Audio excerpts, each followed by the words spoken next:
Hello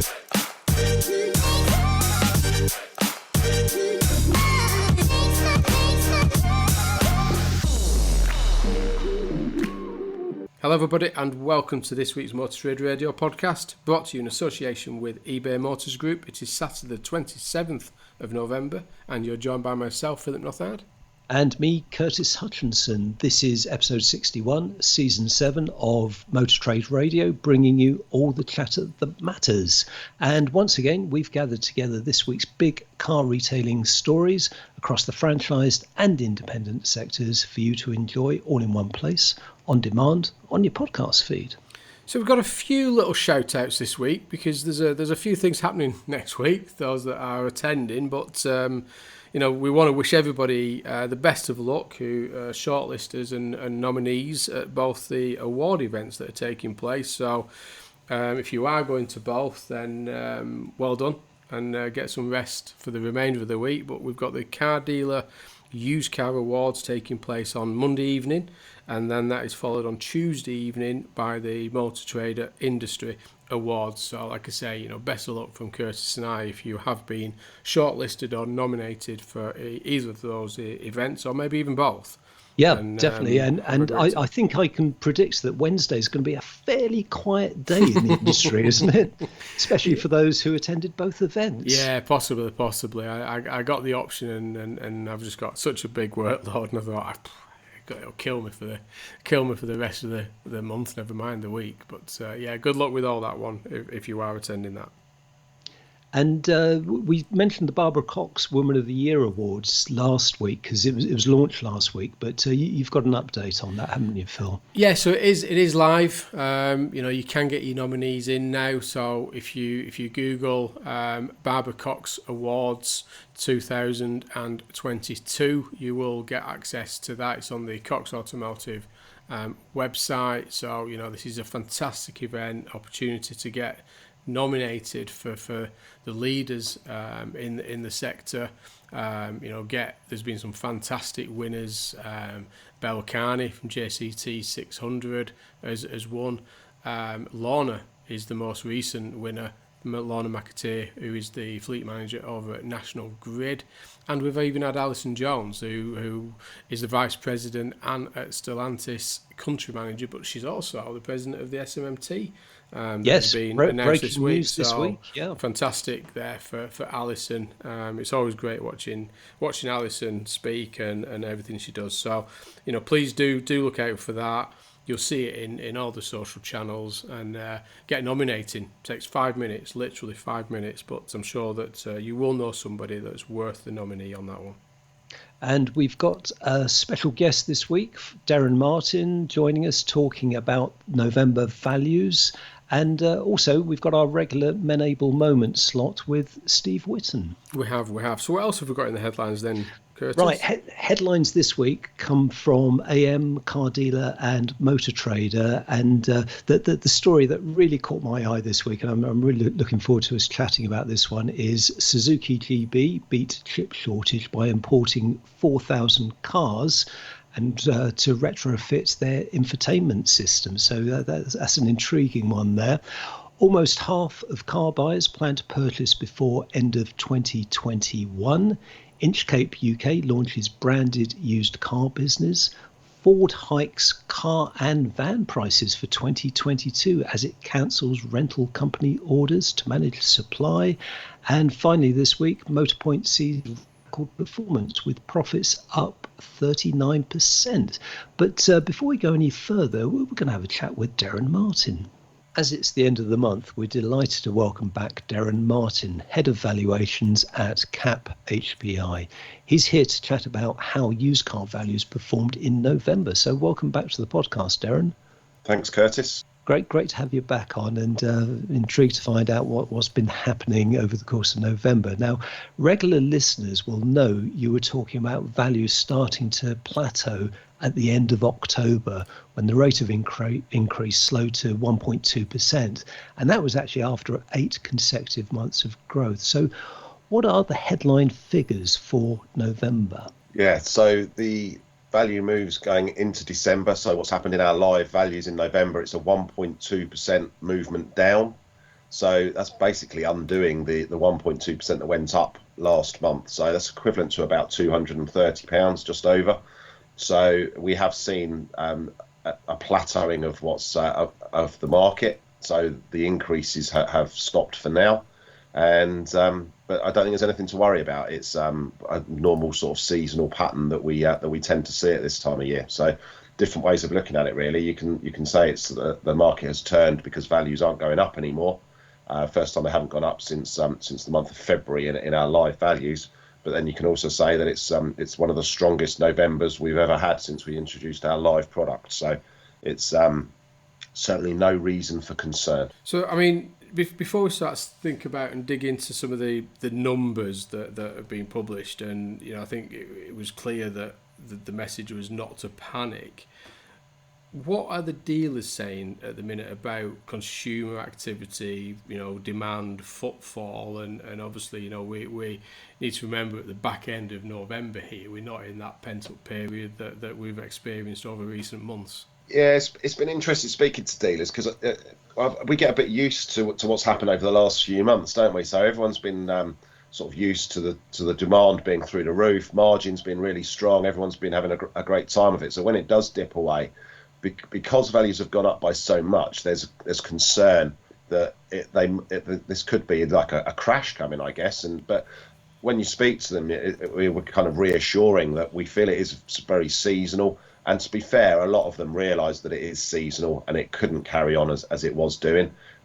It will always dip away as we head towards Christmas. Those big ticket purchases get put on the back burner and consumers focus towards Christmas. So it's not a sea change after months of high demand. Demand is still pretty good for the time of year, and we don't think the market is anywhere close to crashing. It's sort of a normal occurrence, really, what we're seeing now, and most retailers do realise that. Probably a little bit more normal behaviour than we've had over previous months, where there are some adjustments to prices of those cars that have been sticking in stock for a while, but generally the message is sort of hold your nerve, and the market will come back, and it has dipped away, but it's only by 1.2%, which for a month of November, I think the average is over 2% usually, so it's still pretty strong.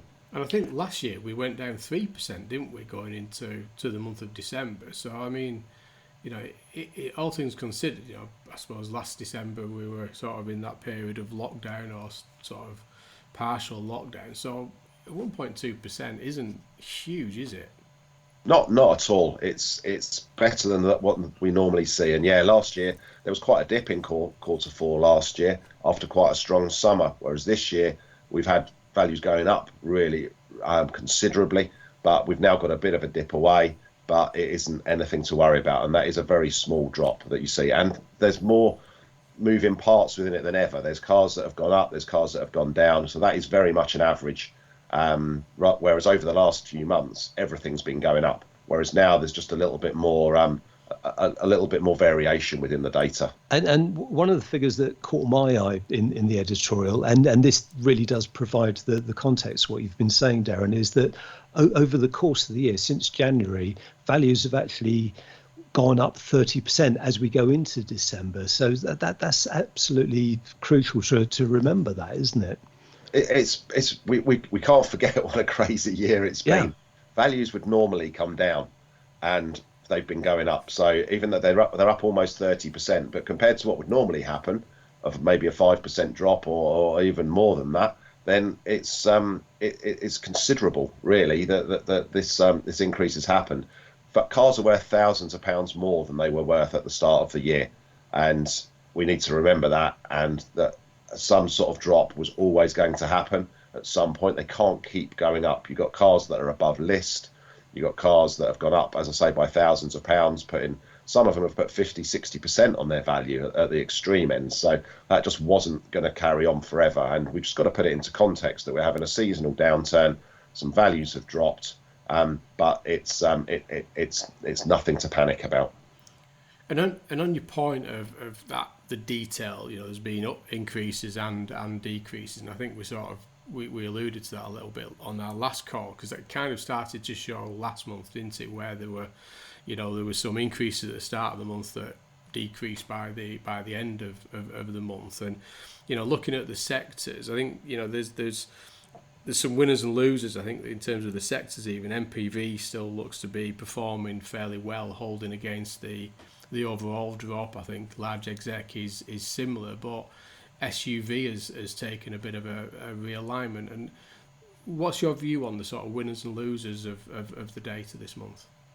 Yeah, it's really mixed. The MPVs have performed well. They still look good value for money, even though they've gone up considerably. They look good value for money against an SUV in particular. So they're still reasonably priced. And we've got some examples of cars that have gone up in value in the MPV world this month. Grand Picasso, Space Tourer, Zafira again, Volkswagen Touran. They've gone up in value, and MPV looks okay. You've got some seasonal vehicles, convertibles, sports cars. They've come down, but they've been strong for a really long time as well. So, and they may well have sort of reached the bottom now, because once you start getting beyond sort of Christmas time, there'll be people stocking up on those. So, SUV has been an interesting one actually, because obviously SUV is a huge sector now, and we've seen some of the larger SUVs doing okay, and we've seen some of the more sort of mainstream ones that haven't performed quite so well. So lots of differences within that, and it is sort of those mainstream ones like the Cougar, Qashqai, 3008. They've kind of come down in value, whereas some others have kept on performing okay. So you can't really generalise on it at the moment. There's some cars that probably look better value for money than others, and there's some that are being stocked up on. I do think that some of the more mainstream SUVs are probably affected by some of the bigger buyers not being in the market. So that's their sort of standard stock, cars that move quickly off their forecourts. They've stocked up in sort of September time, some of the larger ones, and they're not so active in the market now. So that's probably that lack of demand, or a decrease in demand and competition for the cars has caused some of that drop. And looking at fuel type, Darren, EVs were up 2.2% on average, and there were a number of winners over the course of the month. And maybe if you can talk about some of the vehicles that performed particularly strongly. And I'd also be interested in your view on what's actually what's influencing that movement now. And bearing in mind we had COP26, is there more of an appetite now for used EVs? Yeah, EV's really interesting. Yeah, they have gone up across all age bands, whereas petrol and diesel has gone down, apart from the very oldest cars, which have gone up slightly on petrol and diesel. But EVs are certainly more in consideration now for the consumer. That's happened over the course of the year, really. It's really increased. Obviously, COP26 has helped that. I think the fuel crisis has helped that as well. Fuel prices are now at an all-time high. There's just more consideration of an EV and more trust in the technology, and probably more realisation that they do actually work for them. Obviously, the ranges have gone up, and there's some really, really good cars out there, isn't there? So that has proved really popular, and we've seen sort of the biggest increase in percentage terms anyway on some of the older vehicles that look really good value for money, or look better value for money than some of the newer ones. 3 years, that's gone up by over 2%. So that's sort of an interesting figure, and that on average is over £500 increase. So there are still things that are going up, and some examples there which you asked are I-Pace, Nissan Leaf, Hyundai Ioniq. They're probably three of the biggest best performers on EVs. So quite across the board, the stock wise there, but there have been more than that as well. But that's not an inconsiderable increase really on electric vehicles. And do you think some of that is down to one, accessibility of stock generally? I mean, we know we've talked about it a couple of times on the interview, where the dealers have sort of entered the EV sector maybe earlier than they may have anticipated, because of stock is not being generally available through the year, or how much of this is actually some of it that the life cycle of these vehicles is now getting more choice at a more affordable access point to EVs? Yeah, I think Well, you've got to remember volumes are still low. So when there is demand, that's what helps. So there's still low supplies in there. I think in the new car market, it's only about 10% year to date. Obviously in the used car market, it's a lot lower than that as cars have come back. But yeah, as you say, there's been a lot of dealers that have sort of dipped their toe in the water, I guess, with these, and they've done very well with them. And there are also more and more sort of used car outlets that are specialising in EVs that have sprung up as well, and they're doing very well. So I think that with consumer demand going up, supply not at very particularly high levels, there's demand is outstripping supply, and a lot of what happens with used car values is purely down to that. So definitely more consideration from consumers, and the dealers are buying them. So that's definitely helped. And we've got the big question now. Let's get the crystal ball ready on this one again, Darren. What does outlook for December? We're talking now in the sort of the final days of November, and reviewing the sort of the movements of November going into December. What's your view now for dealers and anybody sort of vending and buying in the market going into December and then into 2022? What would be your advice at the minute?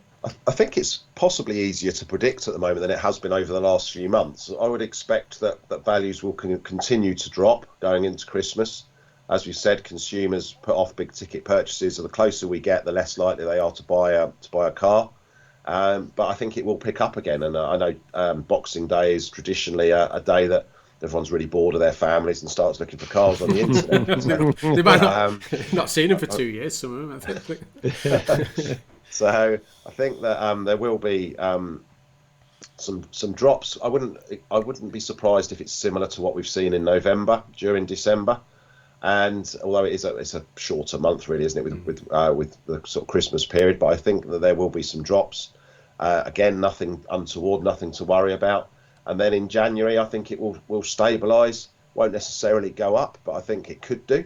But I think there will be some stabilisation. And then looking further forward into next year, there's no tsunami of stock coming. We've used that term before, but there's no there's no end in sight to the semiconductor crisis. There are still shortages of new cars. It's brand specific and it's model specific, but this is going to drag on well into the back end of next year and possibly even beyond that. So there's industry people talking about 2023 and even 2024 now, aren't there? So there's less cars in the market because of what's happened over the last 2 years, which means less used cars. There's been less registrations. There's been less cars registered to the rental industry, which puts less pressure on late plate vehicles.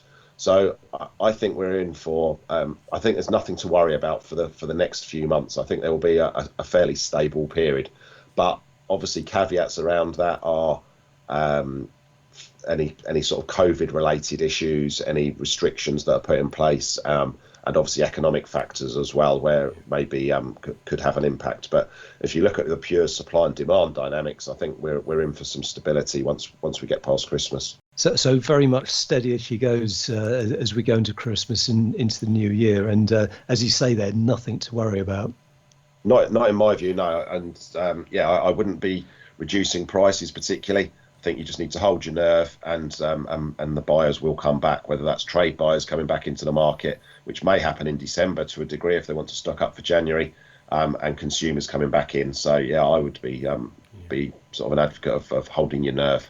As you say, as you say there, Darren, January is always a big, subject to the weather. But January is always a big month for the dealer market, isn't it? For consumers being out after Christmas and in the market for changing the car. So all things considered, then there's going to be a potential demand for product in January as that consumer market starts to pick up again. Yeah, definitely think so. Yeah. And Darren, you'll be talking about November and a lot more next week, actually on the 2nd of December on Thursday, because you're hosting a CAP HPI webinar. Can you just tell listeners a little bit about what you'll be talking about and how they can log into that?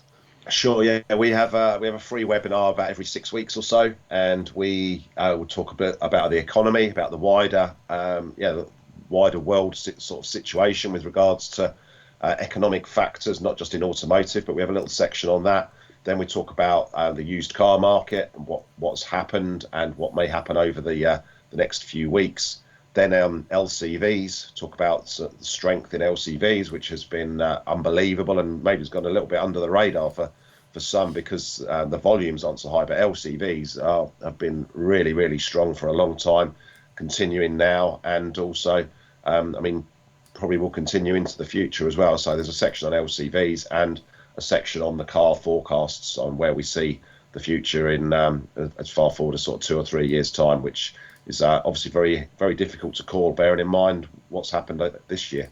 So yeah, if anybody wants to join on that, there's I think they can join via our website, but reach out to me on LinkedIn, and I can send you a link to join that. You do have to sign up before it though, so just give us a little bit of notice. Fantastic. I mean, it just remains to say, thanks for joining us today, Darren. It's always interesting. I know the listeners to the podcast always look forward to that brief overview of what's happening in the month, and we do always encourage them to go towards and check the website out on the CAP HPI website so they can read the editorials, not just the car editorial, but there's also the forecast one and the one for cars, for LCVs and bikes on there as well. So anybody listening to this that operates anywhere within the automotive sector, then there's content there for them to look over, isn't there? Yeah, definitely. Yeah, we're here to speak to retailers who want to know anything about what's happening or what may happen as well. So yeah, reach out to us. More than happy to help anybody out. Fantastic. Well, that only remains to say thanks again for joining us again, Darren. It's been a pleasure as always, and I know you'll be back again next month to tell us about what's happened in December. Maybe the same story, may not. We never know these days, do we? But you can talk about a clearer picture of what January may look like as well. So I look forward to having you back, and thanks again from me and Curtis for joining us today. No, thanks very much, both of you. Well, as usual, Phil, what a great insight there on what happened in November and how December's likely to pan out as well. Yeah, and I think as you said in that interview, the key is not to panic. There is some realignment. The devil's in the detail now with the values. There has been increases as well as decreases. The headline figure is just that. It is just the headline figure. And that you do need to start looking at the figures behind that. So yeah, a lot going on, and interesting how he referred to the fact that it's actually probably easier to look at and predict now than it was previously, because we are at this stability point of the market. Yeah, and my key takeaway from that is that 30% rise in values over the course of the year as we go into December, which is just, well, we use the word unprecedented a lot, but come on, that has never, ever, ever happened before, and probably will never happen again. There's been some very good winners on their vehicle prices when they've been, if you've been a seller, it's been great, isn't it? If somebody's been coming out of a car and didn't need another one, is the key. They've very much took advantage of that, and the same's been in the LCV market as well. We mustn't forget the LCV market. I've heard stories this week where people have out of a Mercedes van made £12,000 on what they paid for it 2 years ago, and it's gone on to make another £7,000 on top of that for somebody else. So, it's as a seller, it's been great. As a buyer, a little bit more challenging. Yeah, you know what, Phil? If someone had told me in January, you and everybody else, buy a shed load of Vauxhall Sephiras because they are such a good investment, would I have believed them? Probably not. No. Am I kicking myself now? Yep. Yeah. Well, we all look back at these missed opportunities, but I could tell you a story about one of them as well, but we'll move on. So heading over to AM Online. So as you said there, Curtis, Suzuki GB plan to import 4,000 cars without infotainment will pay off for dealers, and this is our friend Dale Wyatt who's been on the show a couple of times now, and it'd be great to get Dale back on, but he's been talking exclusively with AM about Suzuki's plans to bring these vehicles into the UK to support the dealer network through these challenging times of supply. Yeah, it's a great story, and we're covering a couple of AM stories this week, and this is on the back of AM Live. So they were talking to Dale at AM Live, and he was saying that what they've done is they've imported 4,000 vehicles from Japan without the infotainment systems, because otherwise there would have been a further delay whilst they wait for the relevant chips to be supplied for those infotainment systems. But what Dale has organised is to source them locally. So these vehicles, they're in Bristol at the moment, and they're being retrofitted with their infotainment systems, which effectively means that Suzuki dealers will be able to sell 4,000 vehicles over the next couple of months that they just wouldn't have had access to. Yeah, and it's a great story, and I would suggest anybody who's interested to head over to the story and read it in a bit more detail, because he does talk about, the first half of 2022 and his expectations around, the ordered the stock and sourced the stock for local, as you say, to support that infotainment system. He looks at obviously around their volume expectations, what they would normally sell and what they have been selling, and what he does expect to sell. So, they're talking about they normally sell 12,000 cars a quarter, but they'll sell 10,000 in Q1 and then have an order bank for another 3,000. So, they are planning forward a little bit with this, which is great news. The other bit that I would urge people to look at, and we won't go into the details now because we have covered it a few times on the podcast previously, but Dale does share his views on agency model, and that is a topic particularly discussed across the franchise dealer network currently, and the NFDA have been doing a lot of content on that at the minute. But he talks about that he shares a part of his personal take on the agency model. He said is that it will require a significant investment, and I suspect that is from an OEM perspective, because they'll be taking consignment stock away from the dealers and looking after it themselves. That will detract everybody for 2 years whilst they arm wrestle over the details. So that refers back to the conversation we had with Mark Lavery from Cambria, when he was talking about that. There's no blueprint for this. Yeah. And finally, it offer a questionable return on investment, which is the bit that Steve from ICDP referenced, that it's just that change of return on investment and that throughput of volume and revenue. So again, he touches on that a little bit, and he does refer to a LinkedIn post that he put out on it as well. So all in all, a great story there from AM, from our friend Tom Sharp there on that interview that he managed to catch up with Dale White. And staying with AM Online, the headline is almost half of car buyers plan to purchase before end of 2021.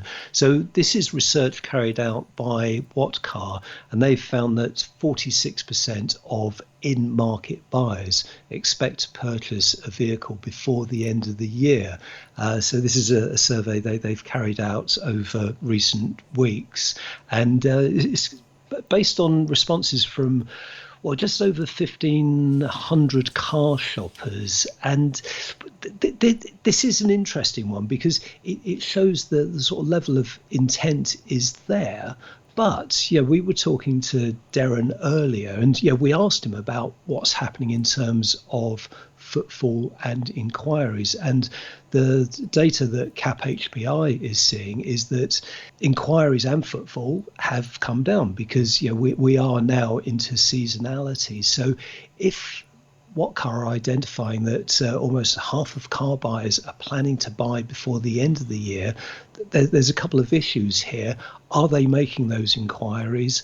Are they going into dealerships? And also, where are the vehicles coming from? Yeah. Some of this will be that they'll place an order, and as we know, from a new vehicle lead time perspective, that could be, a short order lead time, maybe March, April, May time. Could be longer. It could be 12, 18 months for some of the product that's in the market at the place at the minute. So I suppose there's a difference between ordering a car and getting a car is one thing, and we know what it's been like, as you say, referring back to Darren's interview there, for that demand has eased off. And you can expect that, can't you, in the consumer market, they're being faced with a lot of things to deal with, I think, and particularly pump prices and utility costs and other economic factors. So, again, good findings. We're now at the end of November, and December does tend to be a little bit of a short month, but this could be leading up to what Darren referred to, that we could be in for a busy January if, all things considered,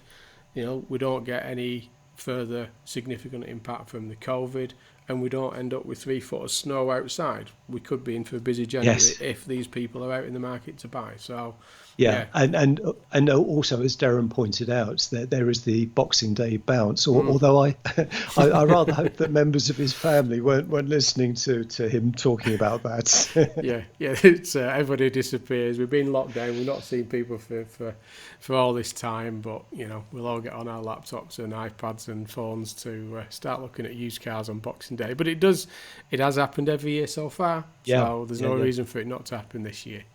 So again, sticking with AM, we've got a story here which is an update from Inchcape UK, and launches Bravo Auto branding for a fast-growing used car division. So this is again an exclusive there from AM, talking to James Brearley about their plans for the UK automotive sector. Fascinating story here, because it's actually happened. It sounds as though Chester was the first location to go live with the branding, and it's also being adopted at sites in Burton-on-Trent, Bolton, Cheltenham, Derby and Shrewsbury. So, they really hit the ground running on this one. And James Brearley in the piece, in the interview, says all our current used car centres will be rebranded to Bravo Auto over the next few months. And of course, this is something we've seen with some of the other dealer groups. I mean, notably, Peter Vardy have their own branded car supermarket, used car setup now. And the franchise groups are closely looking at this market, especially in terms of some of the disruptors who have come into the marketplace and what they're doing in terms of used car sales. Yeah, and there is comment in there that they look closely at that people have been describing as the disruptors, but there is a comment there that's speaking to AM for the recent group profile feature that Brearley said that the Inchcape had studied Cazoo, CarMax and Carvana, to research how best to develop the OEM used car retail offering. So again, very much looking at what Cazoo have been doing in the UK, and we know more recently now into Europe, and then over the waters there with Kazam, with Carvana and the others there. So again, CarMax being one of the bigger ones that we're aware of. So we've talked about it, didn't we, all through last year. I think we probably talked about it the year before that, Curtis, around this move to used cars. Dash Gupta even referred to it, didn't he, around this used car development and growth area. So you can see where that's starting to pan out now. Yeah, and it's a good proposition, in terms of what's offered to customers, because there's a 21-day money-back guarantee, which Inchcape is actually claiming to be the longest offered in the market, 12-month warranty and free 12-month breakdown assistance. So it's a good package. It's a compelling package. Yeah, definitely. You're listening to All the Chat That Matters on Motor Trade Radio, brought to you in association with eBay Motors Group. This is your weekly one-stop shop for all the biggest car retailing headlines from across the media, available on demand wherever you are on your podcast feed. And now, our latest Men Able moment with our good friend Steve Whitten, talking about how personal backhanded compliments said in jest can actually affect self-esteem of colleagues. Plus, Steve's got full details of the quarterly online roundtable for HR managers, which he revealed exclusively on our recent special podcast with him. Yeah, thanks, Phil. Thanks, Curtis, for having me back for another Men Able Moments. I want to delve into your thoughts this week and really get quite deep. Now, and you're starting to know and get to know that I am very happy to share my vulnerabilities, wear my heart on my sleeve, and be totally open about what's going on in my mind and my thoughts and so on. And it's about thoughts that I want to talk about this week. And it's been prompted by a very good friend of mine made a comment in my presence to someone else when he saw a picture of this person's new partner. And he made a comment and said, "Wow, you are properly batting above your average." And it's along the same lines as punching above your weight, and she, he, it, or they are well out of your league.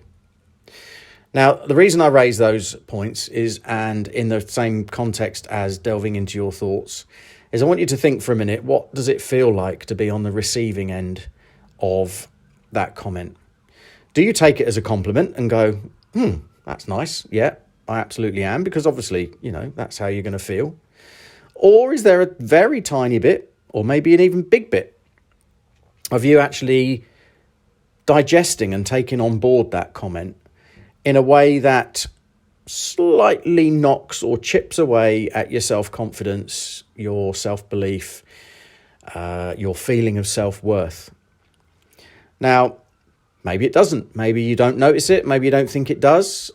But if you are in that category where it does have an effect, and it doesn't have to be much, maybe it's a tiny little bit every so often, and you hear comments like that, and they kind of harp back to other stuff in your life as well, because we are great. Our minds are experts at taking thoughts and making them mean something. And quite often we make those thoughts mean something that they're actually not.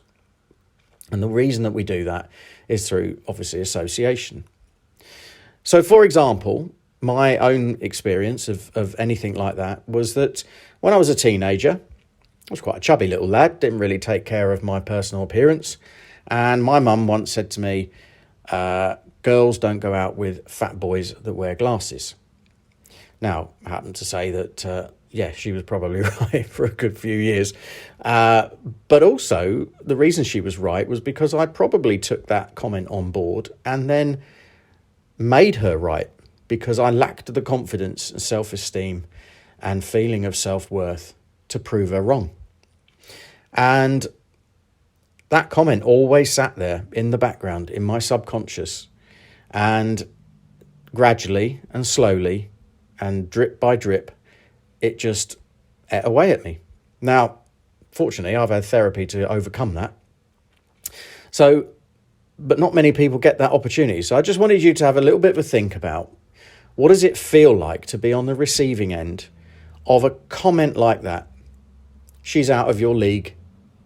You're batting above your average. You're punching above your weight. All of those kind of comments that really perhaps knock your self-esteem, your confidence, just that tiny little bit more.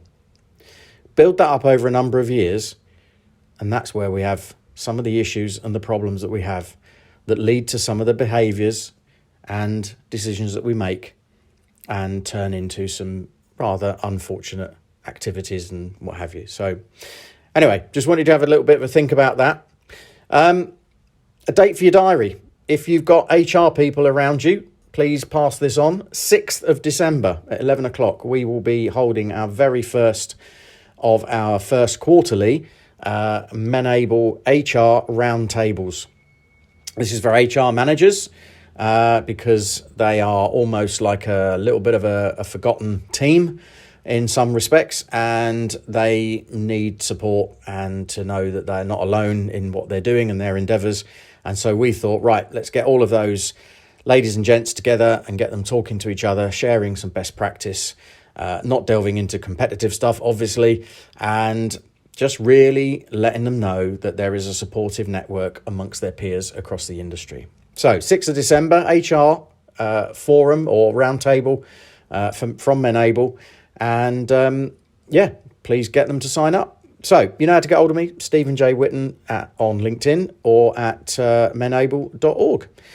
So thanks again, guys, and we'll catch up again soon. Take care. Yeah, I mean, again, a great enable moment there from Steve. Always thought-provoking, always sort of gets you thinking about what things you may have said or what you are saying. But, and again, urge anybody to check. He's very much prolific on social media, definitely on LinkedIn. So, as he says, every time we get him on in person. But head over, check it out, 6th of December. If you have got a HR department, a HR manager, or anybody that is involved with that HR, get signed up and join that event on the 6th of December. I'll guarantee you won't be disappointed. It'll be well put together and some good debate going on there from Steve and the others attending that round table there. Yeah, it's such a good initiative that Steve has started there for HR managers, and to get them talking to each other. And his thoughts behind this is to run it as a quarterly event. And as he told us a couple of weeks ago, hopefully it'll go live, as a physical event at some stage in the future. But do look out for that webinar on the 6th of December. Definitely. So heading over to car dealer now, and this is an interesting headline that Ford hikes car and van prices for 2022 as it cancels rental company orders to manage supply. So they're talking about Ford telling that rental companies they're unlikely to get their cars that they ordered in the forthcoming year, and that Ford plan to increase the prices of their cars and vans to counter the rising cost of material costs for building them. So again, kind of now starting to see the impact of the shortage of supply. We've lost 1.4 million vehicle registrations in the 18 months alone in the UK. Raw materials still continue to be a challenge for the sector. Semiconductors do grab the headlines. We've seen more recently with magnesium, which is a raw material to create aluminium, being in short supply in Europe and being reliant on China for that product. So we're now starting to see the real impact on what that means for supply and prices, more importantly. Yeah, and it's a good story, this, and it looks though car dealer had talked to a rental company boss, and this is where the information has come from, because Ford held a video meeting for rental firms. It looks though it was over the course of last week, which is where they made their strategy quite clear. And no big surprises here, because with limited supply, the last thing an OEM is going to do is start to funnel cars that it wants to sell into rental channels. And the final story today, we're just going to head over to motortrader.com and again a bit of an update on a trading update with Motorpoint, and the headline is that Motorpoint sees record performance with a 39.2% before tax increase. So that's a significant increase, and we've talked to a few others recently in the weeks, haven't we, Curtis, about performance of profitability. But that's a great performance by these guys up until the end of September, isn't it? Yeah, outstanding performance, really. So, as you say, up 39.2% to 13.5 million. So H1 is 9.7 million. So within this, retail sales, particularly relevant here, because they showed growth of 46% in this period, and total online units made up over 60% of overall volume. So clearly, during this period, Motorpoint was able to access stock and sell it successfully, both in store and online. Yeah, and even in this, they do talk about obviously the site they recently opened as well. So it's opened its Motherwell Preparation Centre during August of 2021, which added more than 20,000 units to its retail capacity. So again, kind of demonstrates where even though in mid-pandemic there, where they opened their centre there, it's actually helped the results of the business. Yeah, and during the year, it's worth pointing out that Motorpoint opened a branch in Manchester, and it also now has agreements for further branches in Maidstone, Milton Keynes, and Portsmouth. So lots to come from Motorpoint over the course of next year. Yeah, so again, we'll see what happens in the second half of the year for these guys, but it looks like they're well positioned for holding firm. And I suspect they're one of the people that maybe Darren was talking to, of the buyers that are not out in the market buying at the minute. So I suspect when stock does become available and the right price, etc., then they'll be out buying again. Yeah, but that's all for now. You've been listening to the weekly Motor Trade Radio podcast, brought to you in association with eBay Motors Group. Many thanks for joining us for all the chatter that matters. We're back again next week. Until then, it's goodbye from me. And it's goodbye from him.